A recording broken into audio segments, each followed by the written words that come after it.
Ethiopia is a land of many nations, people, and many cultural heritages.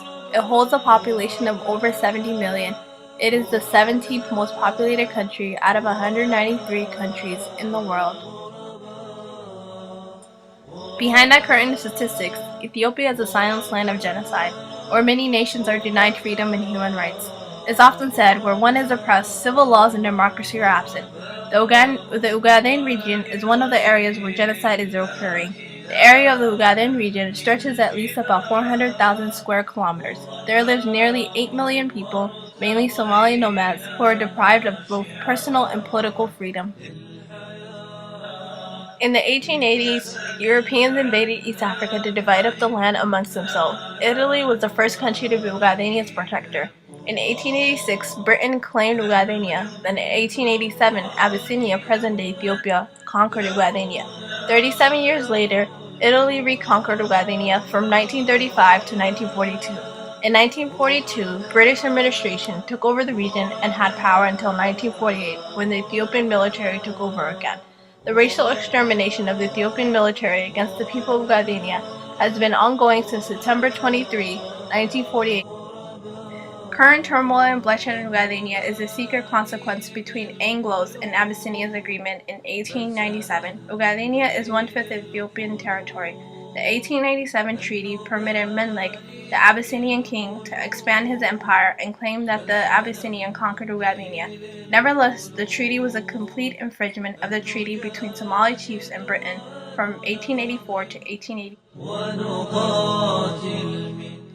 In 1977, Somali President Siad Barre nearly succeeded in reuniting the Somali people of the Ogaden with Somali proper, invading the Ogaden and destroying the Ethiopian army, only to see the Soviet Union fly in tens of thousands of Cuban troops with heavy armor, crushing the Somali army and bringing Siad Barre adventurism to its end.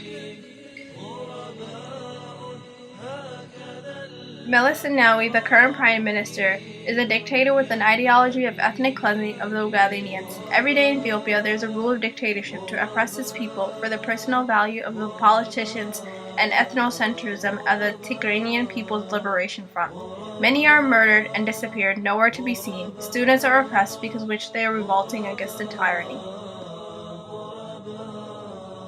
It is critical to note that very few people have limited knowledge of this genocide. Genocide is defined as the killing of members in a group causing serious bodily or mentally harm, imposing measures intended to prevent birth or forcibly transferring children of that group to another group. This is exactly what is taking place in Ogaden according to the Genocide Convention signed and put into effect by the UN on December 9, 1948. According to the Human Rights Watch report titled Collective Punishment in 2008, the Ethiopian government has severely restricted humanitarian agencies from operating in the conflict-affected areas of the Somali region. In addition to these restrictions of international relief agencies, the mainstream media are prevented from reporting these undocumented tragedies in this region. Ogaden National Liberation Front (ONLF) is a rebel group fighting to make the region of Ogaden an independent state.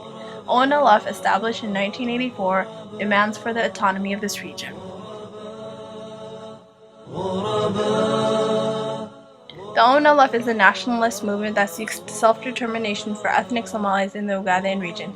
This is in contrast to other national movements in the Horn of Africa which have sought to create a greater Somali, in which all areas populated by Somalis are unified into one country.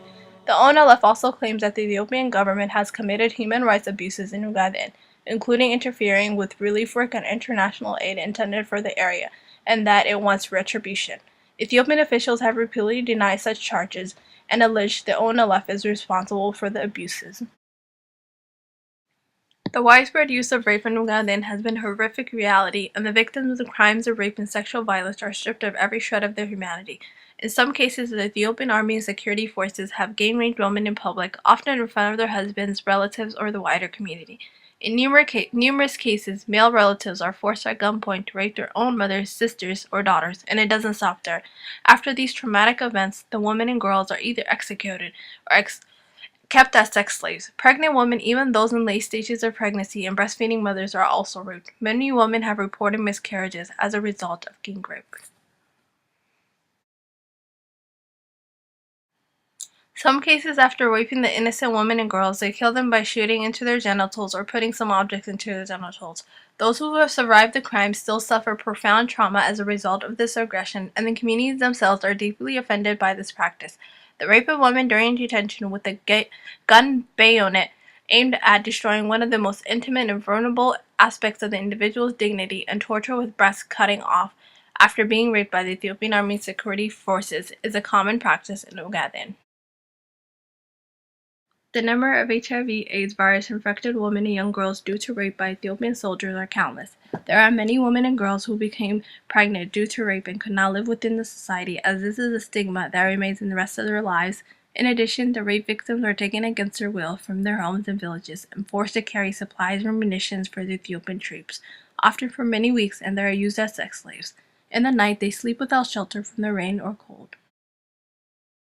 The psychological terror is extreme, and those who return home after as rape victims struggle to reintegrate into village life, and those survivors of rape and sexual violence get no access to adequate health and psychosocial support.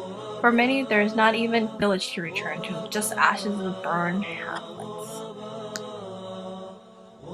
The Ethiopian regime uses rape as a weapon in war. These women and girls are being attacked not only to dehumanize them, but also to humiliate, punish, control, inflict fear upon, displace, and persecute the innocent civilians of Ogaden.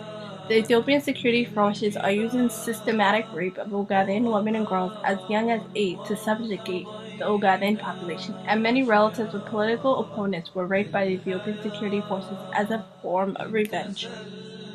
There is absolutely no excuse for lack of evidence to take an action and protect defenseless innocent civilians from indiscriminate rape and sexual violence. However, the international community spotlight has seemingly overlooked the plight of Ogaden people and lacks political will to respond to the overwhelming evidence about the alleged human rights violation in Ogaden, particularly the sexual violence against women.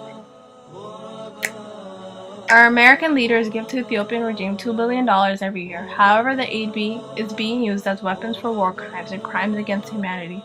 So we, the American students and professors, must show that we are against the genocide in Ogaden by taking action. Write letters to your leaders, contact the media where you reside to demand that Ogaden's genocide must come to an end, and spread the message to your friends, families, significant others, etc. Let the silent cries be heard.